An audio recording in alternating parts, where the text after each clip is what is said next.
I made 3 mistakes producing for a creator that almost ruined everything for us. I'm an executive producer for creators, and these 3 mistakes were so bad, I'm honestly embarrassed I made them. But the second I fixed them, I did multiple 6 figures and won Alex Hormozi's Skool Games with one of these creators. These 3 mistakes cost us tens of thousands of dollars, and over the next 15 minutes, I'll teach you how to avoid them like I didn't. The first time a creator told me their audience was broke, I believed them, and that was one of the most expensive things that I ever believed. And what I did, and so many creators do, is they assume their audience is broke because nobody is buying, and I get it. I talk to so many creators, and there's this assumption that you have a big audience, and that means automatically people should buy from you. That's because you're believing what your leads are telling you. You might ask them, hey, how much are you willing to pay for this? And they might tell you if you do a survey, or you're just trying to figure out how to price your offer. And most of the time, people will lowball you because they don't know the value of what you're selling, how you've structured it, all these things. So it's never good to ask. That was like a micro mistake, is asking my audience how much they're willing to pay, because they're gonna tell you a completely different number than what's actually true. I even had one situation where a lead filled out an application for a high ticket coaching, and they said, no, they don't have whatever 5K to invest into coaching if it's the right fit. And I was like, wait a minute, we got like 60 applications. Why is every single person telling us that they can't afford it? I know these are middle-aged people who have 9 to 5s, and not one single person can afford it. Like, that didn't make sense to me. Then I went and I DM'd one of these people, and I was like, hey, like, so you don't have this amount, like you have nothing to invest in this? And they were like, no, I do, like, blah, blah, blah. And then they ended up hopping on a sales call, and they paid basically everything. I think they did either a split pay or paid like 2/3 of the sale. Asking that question, especially if you're a creator, specifically on short form where it's harder to build trust, people are less willing to tell you how much they have to invest because they think you're just going to take all the money that they have. So that's a really big thing. So just don't ask how much they're willing to pay in order to price your offer, and remove the friction when you're asking questions in an application. Don't ask how much you're willing to invest, especially if you're just starting out with your funnel.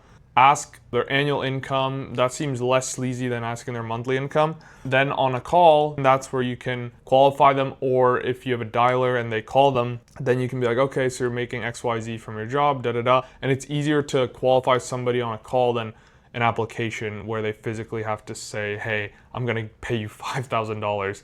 It scares people because they think you're just gonna take all their money. And also the messaging that you put out to your leads, it might be obvious to some people where they do like, I help busy professionals lose weight. Like, that's obvious messaging where you're trying to get people who have money to, do coaching, and you're niching down. But you just want to be aware of the language that you consistently use in your content, because if you say everything is free, then yeah, you will attract people who actually don't have money. Or if you're always talking about how hard it is to be broke, then you're going to attract broke people. So just think about that in your messaging, because we actually did have a problem where a lot of the leads were genuinely broke at one point.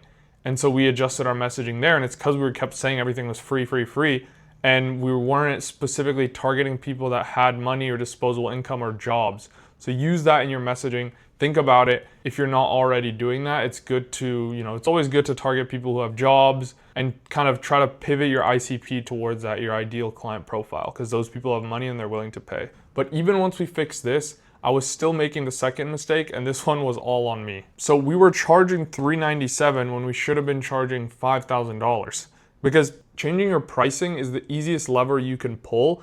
And obviously, if you're just offering the exact same thing, $300 and charging $5,000, don't do that.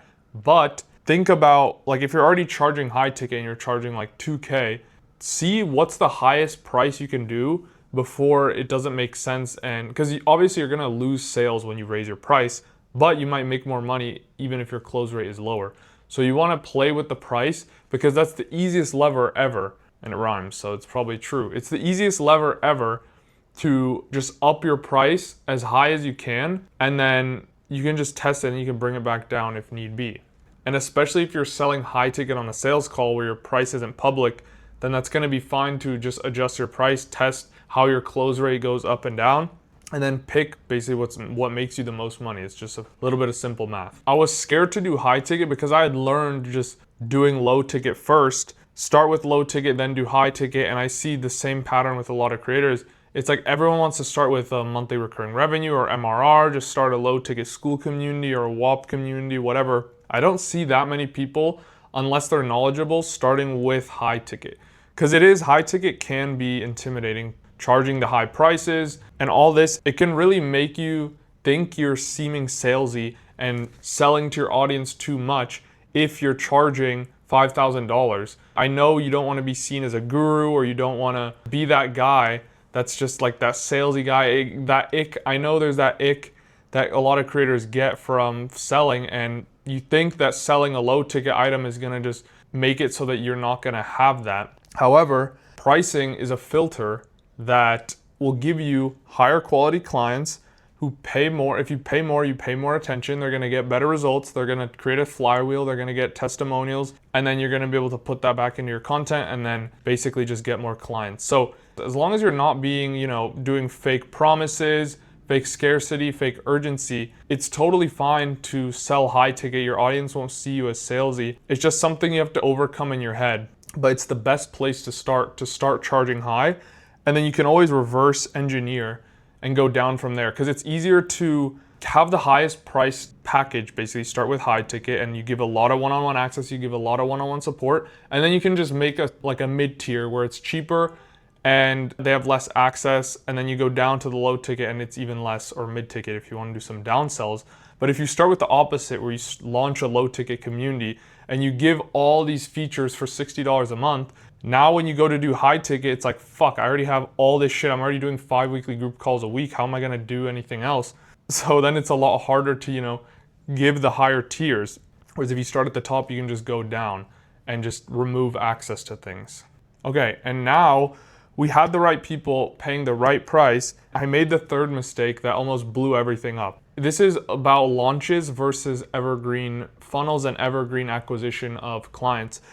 I was taught at the beginning to always do a launch when you work with a creator, But it's like, think about it logically and from first principles.